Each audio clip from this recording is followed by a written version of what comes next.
Hoje eu vou falar sobre os aspectos bioecológicos e genético-comportamentais envolvidos na conservação da abelha jandaíra, a Melipona subretita, Birk, e o uso de ferramentas moleculares nos estudos de diversidade. Aqui a gente pode ver a capa do trabalho, né, que foi publicado na revista de Entomologia e Agricultura, feito pela Geice Ribeiro Silva, Fábio Melo Pereira, Bruno de Almeida Souza, Maria Tereza de Rego Lopes, José Elisvaldo e Fábio Mendonça. A abelha em questão sendo trabalhada nesse artigo é a abelha jandaíra, que é da ordem Hemiptera, da subfamília Apoidea e da subgrupo Antrópora e gênero Melipona e espécie Melipona subdita Durk. As características gerais dessas abelhas é que ela tem um grande número de espécies aqui no Brasil, caracterizando pela riqueza de biodiversidade que a gente apresenta, e também ela está disposta também no México e na Argentina. Elas também não possuem ferrão, os ninhos são construídos em cavidades de água, no qual o diâmetro vai variar de acordo com o tamanho, né, da colmeia que ele está sendo formada, e que podem viver de 42 a 90 dias. Portanto, a gente vai ver que vai ter uma mudança quando a gente trata dessa organização social das abelhas. A organização social é altamente evoluída, visto que ela tem essa superposição de castas, em que um grupo de abelhas é responsável por um tipo de atividade dentro da colmeia. Quando a gente coloca, né, a rainha, né, ela é responsável pela postura de ovos e a organização social do ninho, feito por meio de feromônio, que vai ser produzido nas glândulas mandibulares, e a determinação da casca vai ser genético-alimentar, no qual as fêmeas selecionadas vai ter uma predisposição genética com expressão genética influenciada pela alimentação, que vai diferenciar em quantidade ou qualidade, no qual ela pode diferenciar-se em outras fêmeas pelo tamanho desproporcional do perímetro do abdômen em relação ao seu corpo e asa, que possibilita sair do ninho. Já o caso dos zangões, ele tem como principal função realizar a fecundação de uma rainha virgem. E quando ele faz essa função, ele vai para trabalhos de manutenção na colmeia. Agora, a maior parte das abelhas presentes na colmeia é as abelhas operárias, que são encarregadas pela maioria das atividades. Entretanto, essas atividades elas são distribuídas de acordo com os fatores de idade e necessidade das colmeias. Outro ponto muito importante é a postura de ovos que essas abelhas operárias elas podem fazer. Podem ser ovos reprodutivos, que se desenvolvem em machos, e ovos tróficos, que se servem como alimento para a rainha. E uma parte muito importante que eu esqueci de citar antes é que a rainha ela pode viver até 4 anos, enquanto a abelha operária que consegue viver de 42 a 90 dias.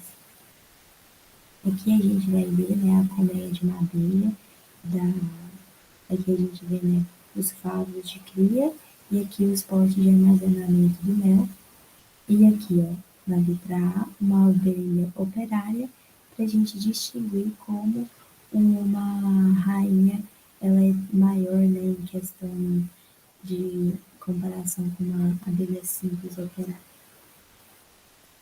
Agora, no que se trata esse aspecto genético-comportamental, é quando a gente trata do processo de dispersão natural, ou seja, quando uma abelha vai fazer outra colmeia. A gente vai chamar de dispersão, que acontece no período de enxameação, que é uma época em que a colmeia está populosa. Aí, nesse período, depois as abelhas vão fazer a escolha de um novo local para ocorrer a nidificação. E aí, a princesa, que é a rainha virgem, vai sair com algumas dezenas de operárias. As operárias vão ser atraídas pelos feromônios reais, né, para esse novo habitat.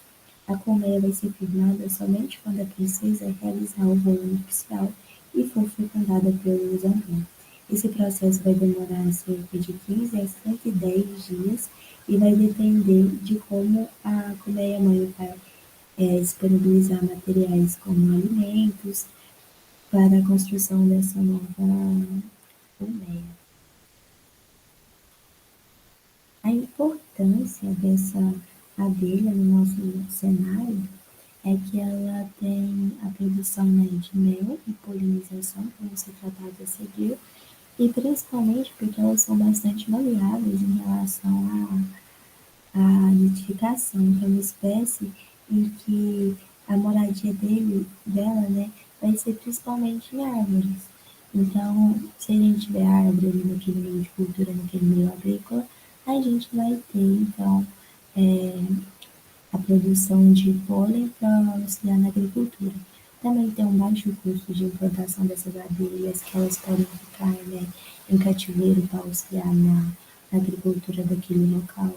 Um manejo simplificado e, principalmente, a ausência de acidentes controlados, visto que lá no início, né, citei que essas abelhas elas não têm o ferrão.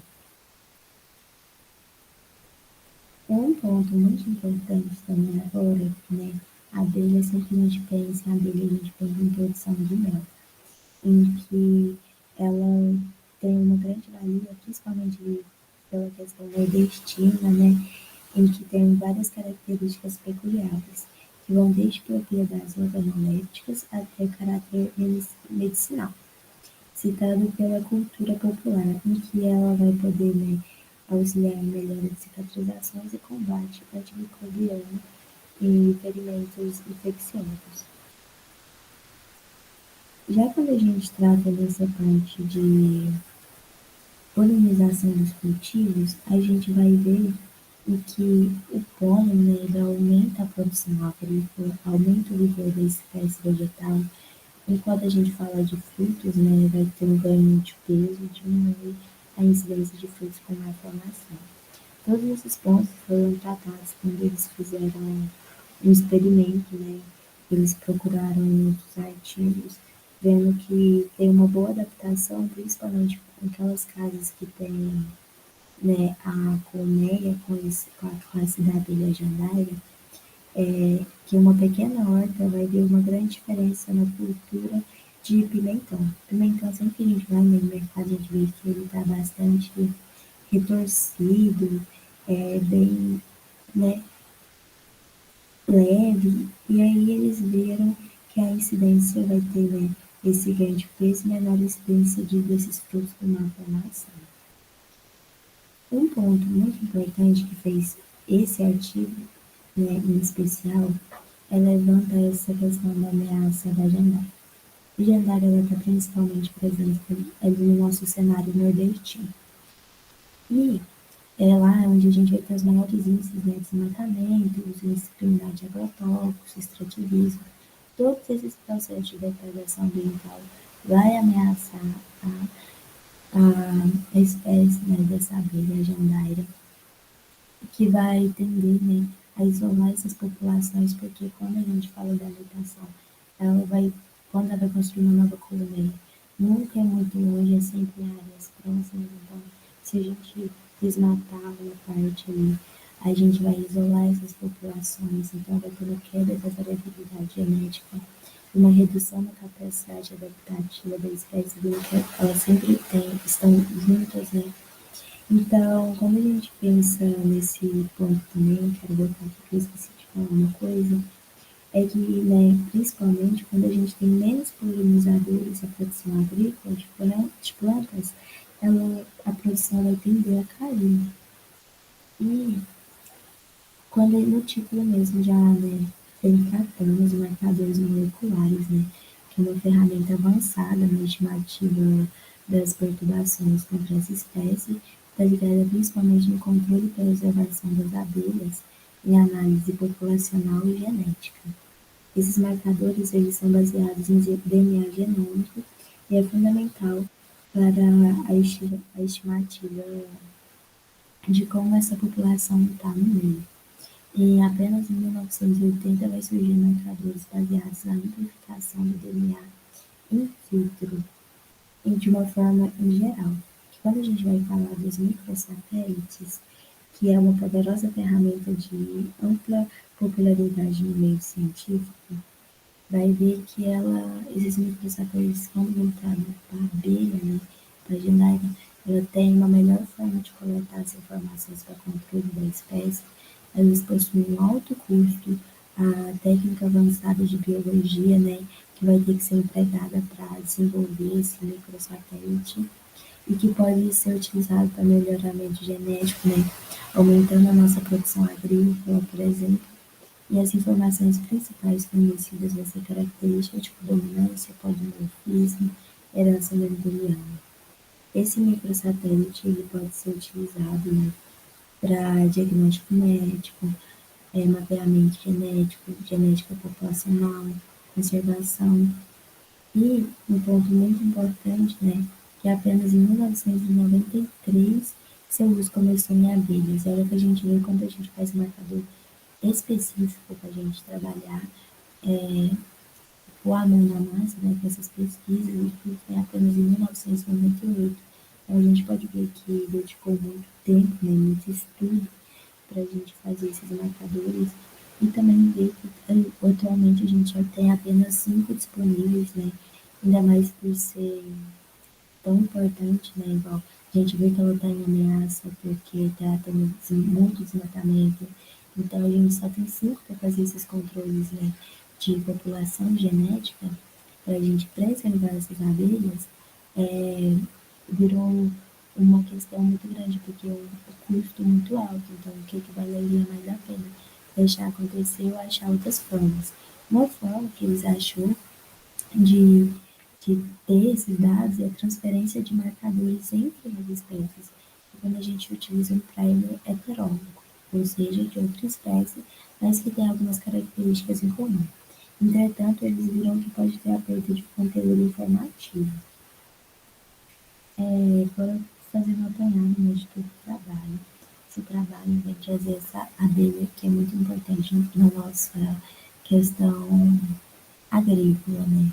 Em toda a esfera de produção de frutos, verduras, em que muitas vezes a gente desmata para fazer essa produção e não pensa que a gente tem que ter as árvores ali disponíveis para a gente ter uma polinização eficiente e assim a gente ter um produto de melhor qualidade.